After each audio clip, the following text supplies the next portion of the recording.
To get to all your promotions and your coupons, you go to advertising. Now, if you're on the new format that Amazon is released, like which is what you're looking at here, you just go to your menu bar here and you go to advertising. If you're in the old version, you'll see it as a menu option across the top of your screen. So first of all, let's go to promotions.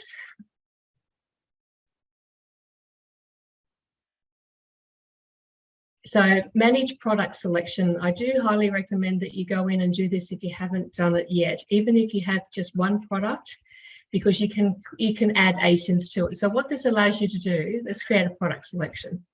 So you can group your products for specific types of promotions, right? So if you want to, say you've got 5 products and you want to run a promotion on 3 of them, then you can group them into a product selection. So we want to do this. I'd like to do it by ASIN. This just makes it easier for me. Each of these fields is mandatory, so you have to put something in. So let's call it, so you can see as an example, blue shoes 8. So just for tracking purposes. So I want to say BFCM November, right? And then I'm going to say that's for office products. Okay, now for the internal description, honestly, it doesn't matter what you put there. I just put the same thing in, but you have to put something. And this is where you put the ASIN list, and you just need spaces, commas, whatever between them. I am going to have to go to my list here and get this ASIN and put that ASIN in there. All right, so I'm going to submit that, and that means now I can run a promotion just on this particular product. In the future, if I decide to add more office products to what I'm selling, then I can come and add those ASINs into this as well, you know, if I want to run the same promotion for those products. All right, so now we want to go to create a promotion. In Australia, it's a little bit different to the US. We have only 2 options, percentage off and buy one, get one. In the US, there's an extra option, and from memory, the promotion is really just for influencers, or people like that you want to give it to for a limited time. So I think it's up to 30 days is the maximum duration that you can run that code for. Whereas here, we can have these running for years, literally. So this is the most common one that we tend to use, a percentage off, but it also allows you to select a fixed dollar amount discount. Buyer purchases. So you've got a couple of options here. You can say for if they have to spend so much money before they can get a discount, or they need to buy at least 1 or 2 or 3 items before getting a discount, or they get it for everything they purchase. I tend to use this one a lot. At least they have to buy at least 1, or if you say you want to encourage multiple purchases, then you can say they've got to buy at least 2 before they can get the discount. You can select oh, mine didn't show up on here yet. Okay, so I'm going to select a different one, sorry. Let's go for this one. I should have refreshed the screen first. All right, so the buyer can get a percentage off or a specific amount in dollars. Okay, so I'm going to select percentage off. It defaults to a 1, which is, obviously you don't have a 1% discount. So you can select 5, 10, 15, 20, whatever you want. So I'm going to go for 10% here. As soon as I tab out of that, it's going to update. So as you can see, it's put 10 over here automatically. So it's saying, right, this is the tier. So they buy at least 2 and they get 10% off. Remember I was saying earlier about the maximum number of products that somebody can buy when they purchase your product. If you've got it set to say 5, and you want to run a tier discount, okay? So say they buy 3, they can get 15% off. Buy 4, 20% off. Now, if you had your maximum order quantity in your listing set to 3, then this 4 is going to be pretty useless, right? They won't be able to order 4. And that's actually a little bit misleading, because if they try to order 4 because you know they can see that they can get 20% off and they can't do it, then you're going to have an unhappy customer. So just be mindful of that too. Make sure that if you've got the tiers, that somebody can actually purchase this many.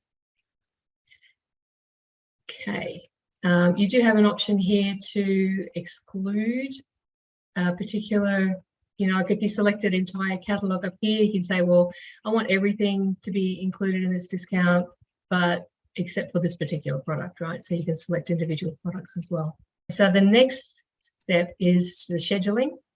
It defaults to 5 hours in advance because Amazon needs 5 hours to go through and process this and approve it. It'll be in your local time zone. So I'm in Sydney, so it shows the daylight saving time, and it will start at 2 o'clock tomorrow morning unless I change the time. And I can also change the date, but you cannot make that start earlier. Now this is where, for Christmas coming up, if you want to run a promotion, excuse me, for to try and boost your ranking before, to get some more sales for Christmas coming up, then you could say you want to start this maybe towards the end of November, and then you want to run it through to Christmas Eve, for instance. Okay, so that could be an option. But you decide when, what makes sense for your product, but also make sure that you've got enough stock to run the discount for that period of time.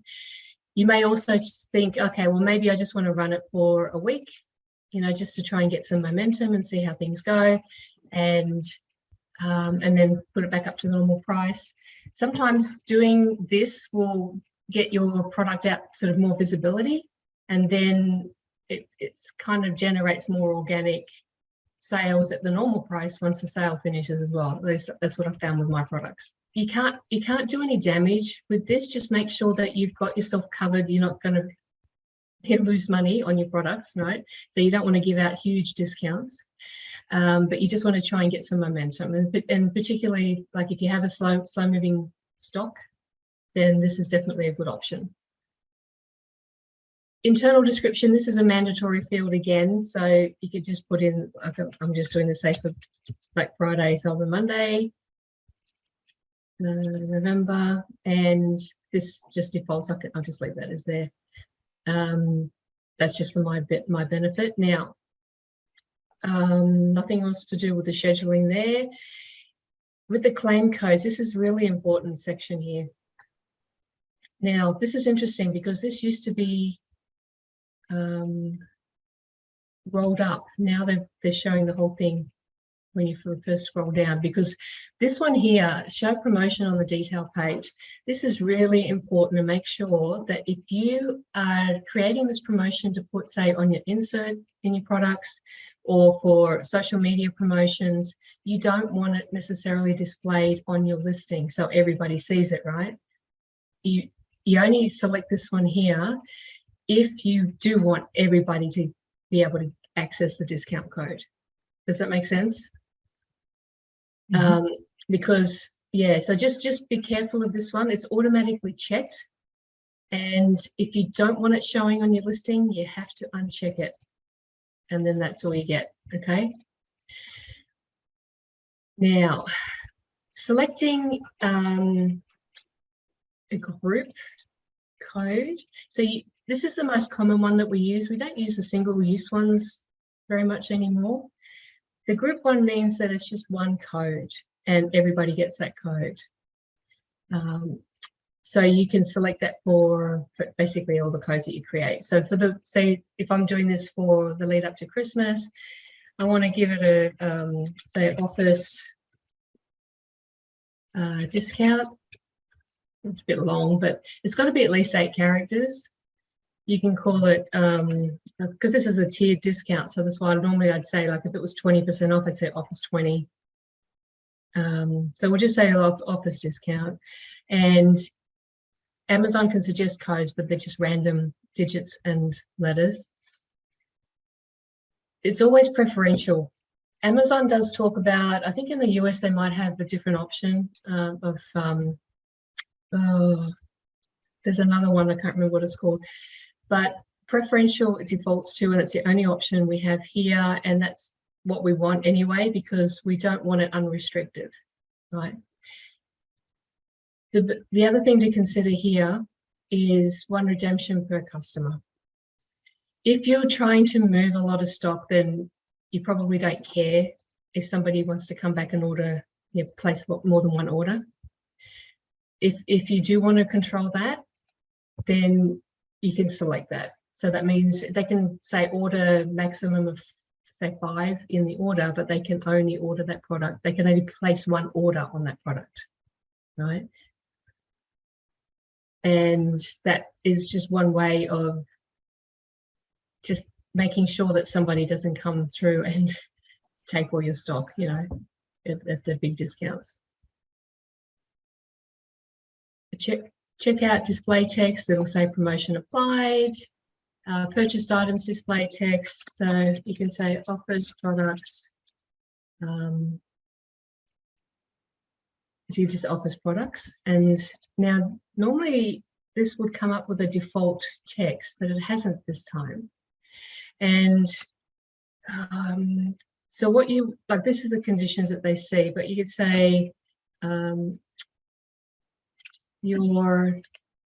this is interesting. I wonder why it hasn't defaulted. Your discount has been applied to the Coolbet offers product. Conditions apply. It'll be standard text that you'll see when you create yours. You can say 1 redemption per customer. That has to be in there, okay?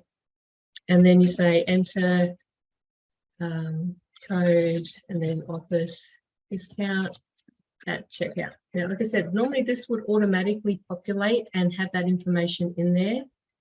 If it doesn't, this is the kind of information that you need to include. That was a video from my regular Monday night Q&A session with the members of the Aussie Online Entrepreneurs. We are a community of over 2,500 professional e-commerce sellers from right around the world, selling on everything from Amazon to Shopify, eBay to Etsy, and much, much more. If you'd like to find out what we're doing and how we go about helping you make your business successful, get yourself off to www.aussieonlineentrepreneurs.com.au. The link for that is in the description. Thanks so much for watching. See you next time.